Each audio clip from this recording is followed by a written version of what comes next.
ভুল ইঞ্জেকশনে প্রসূতির মৃত্যুর অভিযোগ, তুমুল বিক্ষোভ দুর্গাপুর মহকুমা হাসপাতালে। ঘটনাস্থলে পুলিশ। পুলিশের সামনেই ক্ষোভে ফেটে পড়লেন মৃতের পরিবার পরিজনরা। খবর পেয়ে বিশাল পুলিশ বাহিনী মহকুমা হাসপাতালে ছুটে আসেন তৃণমূল নেতা পঙ্কজ রায় সরকার। শান্ত করার চেষ্টা করে মৃতের পরিবারকে। দুর্গাপুরে কাকসা সন্দীপুরের বাসিন্দা লক্ষ্মী মুর্মু নামে বছর 22 প্রসূতি গত মঙ্গলবার সকালে দুর্গাপুর মহকুমা হাসপাতালে ভর্তি হয়। গতকাল এক কন্যা সন্তানের জন্ম দেন লক্ষ্মী দেবী। এরপর একটি ইনজেকশন দেওয়ার পরই মৃত্যু হয় ওই প্রসূতির। এরপরই হাসপাতালের সামনে ক্ষোভে ফেটে পড়েন মৃতের পরিবার পরিজনরা। খবর পেয়ে বিশাল পুলিশ বাহিনী দুর্গাপুর মহকুমা হাসপাতালে ছুটে আসেন। নামানো হয় কম্ব্যাক্ট ফোর্স। পুলিশ পরিস্থিতি সামলাতে গেলে তাদের সামনেই ক্ষোভে ফেটে পড়েন মৃতের পরিবার পরিজনরা। দাবি জানাতে থাকেন অভিযুক্ত সিস্টার অথবা তত্ত্বাবধানে থাকা চিকিৎসককে তাদের সামনে আনা হোক। বিভাগীয় তদন্তের আশ্বাস দিয়েছেন দুর্গাপুর মহকুমা হাসপাতালের সুপার ডক্টর ধীমান মণ্ডল। গোটা ঘটনার জেরে ব্যাপক উত্তেজনা দুর্গাপুর মহকুমা হাসপাতালে।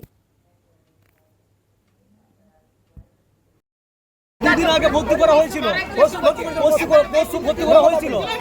আগামীকাল সিজারে ঠিকঠাক নর্মালি বাচ্চা হয়েছিল, সুস্থ ছিল। আজকে সকালে ট্রিটমেন্ট ভুলভাল কারণে ইঞ্জেকশন দেওয়ার কারণে মারা গেছে। ডাক্তারে কোনো রিপোর্ট দেয়নি যে মারা গেছে। আপনারা এসে জানতে পারলেন? আপনারা এসে জানতে পারলেন? এসে জানতে পেরেছি। বলছি আজকে কি কি নাম আপনার? রবি হাসপাতাল চিকিৎসা ঠিক হয়েছিল? ভুলভাল চিকিৎসা কারণে মারা গেছে। ডাক্তারে কোনো পাত্তা দেয় না বিধাননগরে। এই সকল জিনিস প্রায় দেখা যাচ্ছে।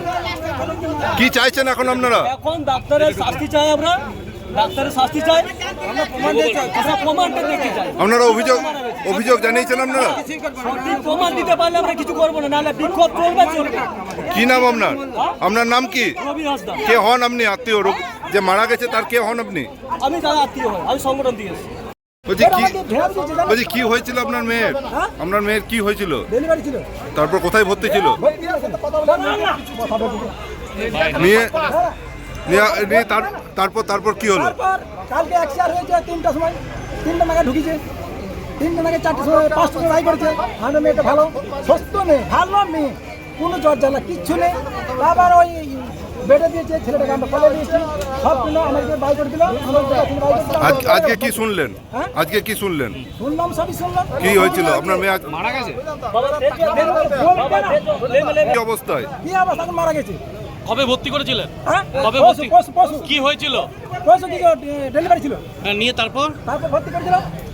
ভর্তি পর তারপর এক্সআর হলো, স্যার হলো, বাচ্চাটা হ্যাঁ। স্যার হলো, 3টার সময় ঢুকিয়েছে। হ্যাঁ, আমাদের 5টার সময় বাই করে দিল বাচ্চাটা বা মেয়েটা। তারপর রাত্রে আমার বেড়ে দিল, ঠিক ছিল। নিয়ে তারপর ওই বাচ্চাটা সুস্থ আছে? বাচ্চার আমারই বৌমা, আপনার বৌমা? আমি ভর্তি কি মনে হয় কিসের জন্য মারা গেল? চিকিৎসা কি ঠিক হয়েছিল? কি দিয়েছিল? ইঞ্জেকশন দিয়েছিল? মারা গেছে? আপনাদের জানিয়েছিল মারা গেছে? না, জানি না। আপনারা এসে জানতে পারলেন? কি মনে করছেন যে চিকিৎসা কি গাফিলতি? কারণে মারা গেছে। হ্যাঁ, কি নাম আপনার? আমার নাম সুকুমার মুর্মু। চিকিৎসা বলছি কি আপনারা ওই মেয়ের বাবা মানে শ্বশুরমশাই আছে, জামাই আছে, সবাই আছে। তো হচ্ছে যিনি মারা গেছে, নিচে নামারে খুব দুর্ভাগ্যজনক ঘটনা ঘটেছে, খুব দুর্ভাগ্যজনক ঘটনা ঘটেছে। এবং কাটাবেরিয়ায় ঘটনার খবর পাওয়ার পরই ওখানকার বিধায়ক উনি বাইরে আছেন, ফোন করেন, স্থানীয় ওরা ফোন করে, আমরা ঘটনাস্থলে আসি এবং তাতে আমরা দেখি যে হচ্ছে যে কতগুলো আমরা মানে যা স্বাভাবিক নয় এরকম কিছু ঘটনা আমাদেরও নজরে এসেছে। আমরা সুপার এবং যারা অ্যাটেন্ডিং যারা ছিল তাদের সবাইকে আমরা হচ্ছে ডেকেছি, কথা বলেছি এবং বিফোর অফ পেশেন্ট পার্টি বা যারা মারা গেছে তার সামনে আমরা দুটো কথা বলেছি যে ঘটনা ঘটেছে সে ঘটনা ঘটা উচিত ছিল না। কারণ যে ওই ইঞ্জেকশন দেওয়ার পর ওই ওয়ার্ডে আরও 2-3 জনেরও শরীর খারাপ হয়েছে বলে আমরা হচ্ছে শুনেছি। ফলে টোটালটা একটা প্রপার এনকোয়ারি প্রয়োজন, টোটালটা আমরা ডিমান্ড করেছি এবং ওনারাও ডিমান্ড করেছেন। জামাই কোথায় যে মারা গেছে তার হাজব্যান্ড সেও ডিমান্ড করেছে। লিখিতভাবে সুপারিনটেন্ডেন্টকে হচ্ছে কমপ্লেন করা হয়েছে, তারপরে পুলিশকে লিখিতভাবে অলরেডি কমপ্লেন করে দেওয়া হয়েছে। আমরা টোটালটা চাইছি আইনানুগ ব্যবস্থা হোক এবং আমরা হাসপাতাল কর্তৃপক্ষকে আমরা বলেছিলাম এ তদন্ত করার জন্য। এখনও পর্যন্ত যা আমরা বুঝছি যে Bidhannagar Durgapur sub divisional hospital তারা হচ্ছে একটা বোর্ড তৈরি করছে, 7 মেম্বার্স বোর্ড, এই টোটাল ঘটনাটা ইনকোয়ারি করার জন্য। কারণ আমরা মনে করি যে এটা খুঁজে দেখা দরকার যে কী করে ঘটনা ঘটলো, কেউ গভর্নমেন্টের ফেস লস করতে ষড়যন্ত্র করলো কিনা, কনস্পিরেসি করলো কিনা। এটা চিকিৎসার গাফিলতি হওয়ার কথা নয়, কেউ কনস্পিরেসি করলো কিনা এটা আমাদের হচ্ছে যে খুঁজে বের করা উচিত। তার জন্যই আমরা 7 সদস্যের বোর্ড তৈরি হচ্ছে এবং সেই বোর্ড ডিক্লারেশন সুপার করবেন, আমরা করব না। এবং আমরা এই জন্যই যে জানতে চাইছি ওষুধ মজুদ, ডাক্তার মজুদ, নার্স মজুদ, এমন কেউ বলছে না যে ডাক্তার নেই, ওষুধ নেই, নার্স নেই, কাউকে খুঁজে পাওয়া যায়নি। তাহলে কোন জায়গায় কনস্পিরেসিটা হলো, ষড়যন্ত্রটা কোন জায়গায় হলো, গাফিলতিটা কোন জায়গায় হলো, এটা খুঁজে বার করতে হবে। আর যে জায়গায় গাফিলতি তাকে উপযুক্ত শাস্তি দিতে হবে। ইনজেকশনের একটা কথা উঠছে, সেটা নিয়ে কি বলবেন? আমরা ইনজেকশন না স্যালাইন না ডাক্তার না নার্স আমরা সেই জায়গায় যাচ্ছি না। কারণ আগেই যদি আমরা কোনো প্রি কনসিভ ডিসিশন আমরা যে মার্কেটে রান করাই, তাহলে যে আমরা বাদবাকি জায়গাগুলো আমাদের কাছে খোলা থাকে না, ওপেন থাকে না। তো এই জন্য আমরা বলছি যে বোর্ড হবে একদিকে, মেডিকেল এনকোয়ারি যা আছে এনকোয়ারি হবে, পুলিশ আবার এনকোয়ারি করবে, দুটো এনকোয়ারি হবে। এবং প্রয়োজনে তো আদালতে যাবেই, যদি দরকার হয় আমরা স্পেশালভাবে আবার কোর্টকে আমরা অ্যাপিল করব, পরিবার অ্যাপিল করব। এর আমরা কিন্তু বিচার চাই।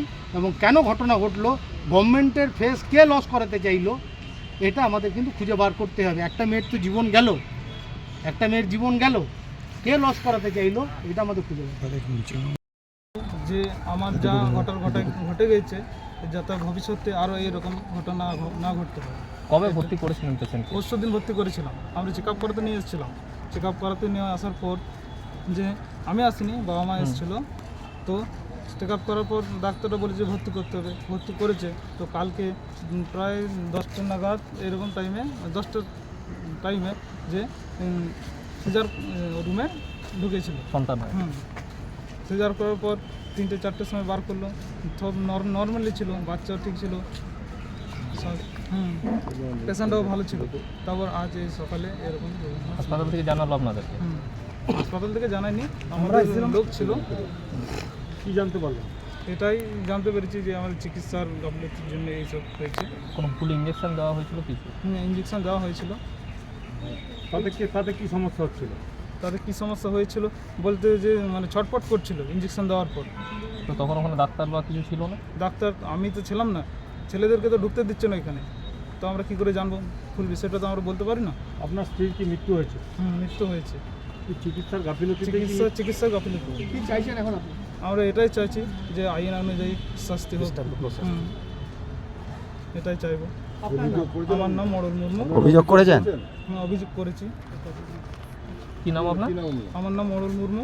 অরুণ মুর্মু। কোথায় বাড়ি আপনার? আমার সন্দীপুর। এই ধরনের অভিযোগ তো একটা মা মারা গেছে, আমাদের অভিযোগ তো অনেক কিছু উঠতে পারে। তা ভুল ইঞ্জেকশনের জন্য মৃত্যু হয়েছে, এটা তো কী বলবো, এটা এনকোয়ারি সাপেক্ষ, এনকোয়ারি হবে। তা ভুল আমি যেটুকু দেখলাম, মেডিসিন আনা করালাম, যেসব মেডিসিনগুলো দেওয়া হয়েছিল সেই মেডিসিনের জন্য রিয়াকশন হয়ে কারোর মৃত্যু হবে না, এটুকু কনফার্ম। আর যেটা হচ্ছে যে ওই রাইগার হচ্ছিলো, অনেক সময় অনেক ওষুধেই রাইগার হয়। এবং আমাদের যা এক্সপিরিয়েন্স আছে তার দেখেছি আমরা যে একটা ইঞ্জেকশন যদি কারোর রাইগার হয়, তাহলে সেই সঙ্গে প্যানিক হয়ে আরও পেশেন্টেরও রাইগার হয়।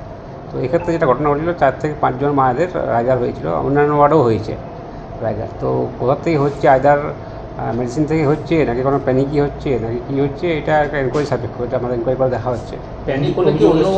অন্য ওয়ার্ডের ক্ষেত্রে একটা ওয়ার্ডে হলে আরেকটা ওয়ার্ডে হয়ে যাবে, সবারই হবে। একটা ওয়ার্ডে শুরু হয়, সেটা যদি যখন রিমার্চ ছড়াবে তখন আরেকটা ওয়ার্ডও একইভাবে শুরু হবে। আমরা কি তদন্ত করে দেখছি? আমরা তদন্ত করি, হ্যাঁ আমরা তদন্ত। মৃতের বাড়ি থেকে কোনো অভিযোগ জানিয়েছি? মৃতের বাড়ি থেকে অভিযোগ এনকোয়ারিতে জানিয়েছি। মাতৃমৃত্যু আমরা এমনি এনকোয়ারি করি এবং ওটার জন্য আলাদা করে অ্যাপ্লিকেশন লাগে না, কিন্তু ওনারা তাও সত্ত্বেও ওটা আলাদা অ্যাপ্লিকেশন দিয়েছে, তো সেটা এনকোয়ারি করে দেখা হবে। কোনো কি তদন্ত কমিটি গঠন করা হবে? হ্যাঁ হ্যাঁ, সদস্যের তদন্ত কমিটি গঠন করা হবে। আমাদের মোটামুটি 8টা ডিপার্টমেন্ট, 4টে ডিপার্টমেন্ট না হয়, আর 2জন করে 8 জনের কমিটি হয়। ঠিক আছে, 8 জন। ঠিক আছে, ঠিক।